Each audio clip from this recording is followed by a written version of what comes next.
Dalam nama Bapa dan Putra dan Roh Kudus, amin. Bu Bapak, Saudari, Saudaraku yang terkasih, kaum muda, adik-adik, salam bantul kasih, berkah dalam. Kembali kita berjumpa dalam Renungan Harian, hari ini Senin 24 Mei 2021.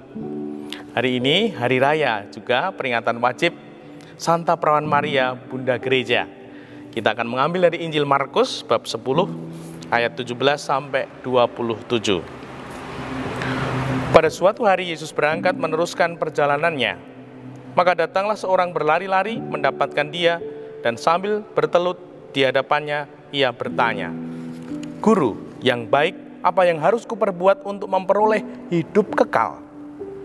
Yesus berkata kepadanya, "Mengapa kau katakan aku baik? Tak seorang pun yang baik selain Allah. Engkau tentu mengetahui segala perintah Allah, jangan membunuh, jangan berzina, jangan mencuri, jangan mengucapkan saksi dusta, dan jangan mengurangi hak orang, hormatilah ayahmu dan ibumu." Kata orang itu kepada Yesus, "Guru, semuanya itu telah kuturuti sejak masa mudaku." Tetapi Yesus memandang dia dan menaruh kasih kepadanya, lalu berkata kepadanya, "Hanya satu lagi kekuranganmu. Pergilah, jualah apa yang kau miliki, dan berikanlah itu kepada orang-orang miskin. Maka engkau akan memperoleh harta di surga. Kemudian datanglah kemari dan ikutlah aku." Mendengar perkataan Yesus, orang itu menjadi kecewa, lalu pergi dengan sedih sebab banyak hartanya. Lalu Yesus memandang murid-murid di sekelilingnya dan berkata kepada mereka, "Alangkah sukarnya orang yang beruang masuk ke dalam kerajaan Allah." Murid-murid tercengang mendengar perkataannya itu, tetapi Yesus menyambung lagi, "Anak-anakku, alangkah sukarnya masuk ke dalam kerajaan Allah. Lebih mudah seekor unta melewati lubang jarum daripada seorang kaya masuk ke dalam kerajaan Allah."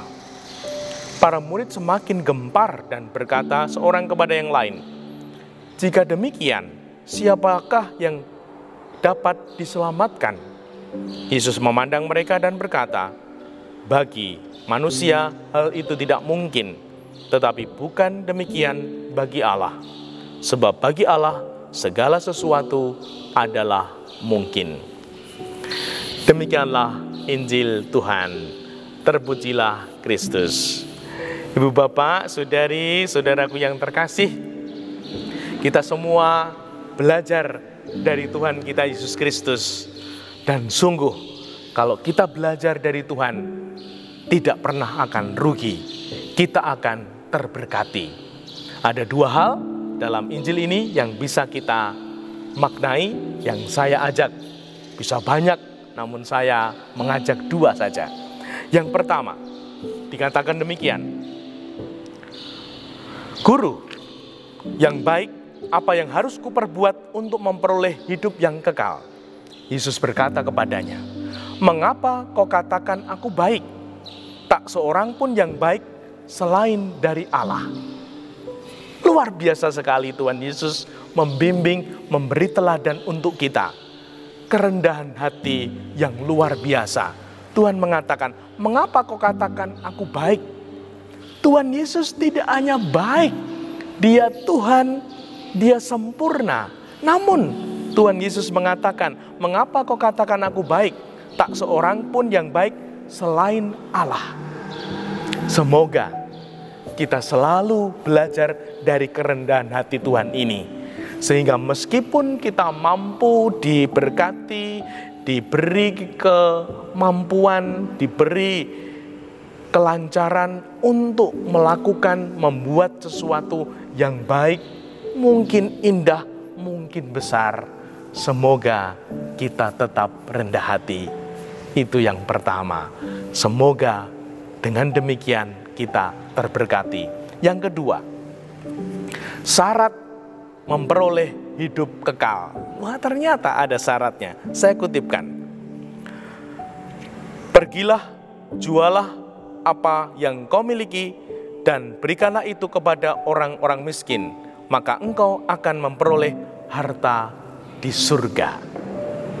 Syarat mendapatkan, memperoleh hidup kekal, ternyata menjadi pribadi yang tidak terikat.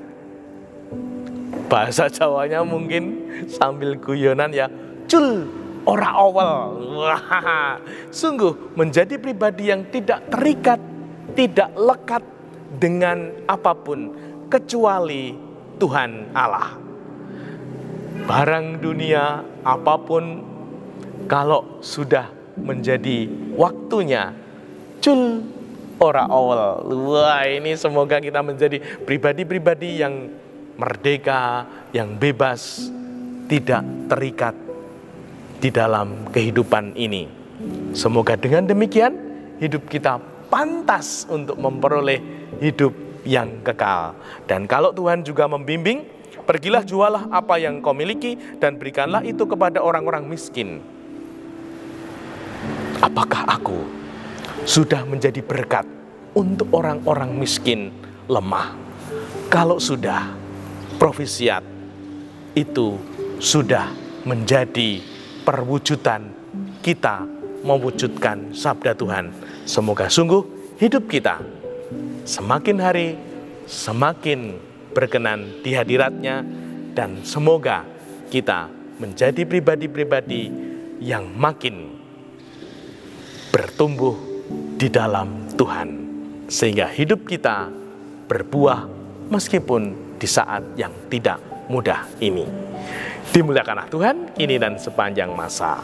Salam bantul kasih, berkah dalam Bapa, Putra, dan Roh Kudus. Amin.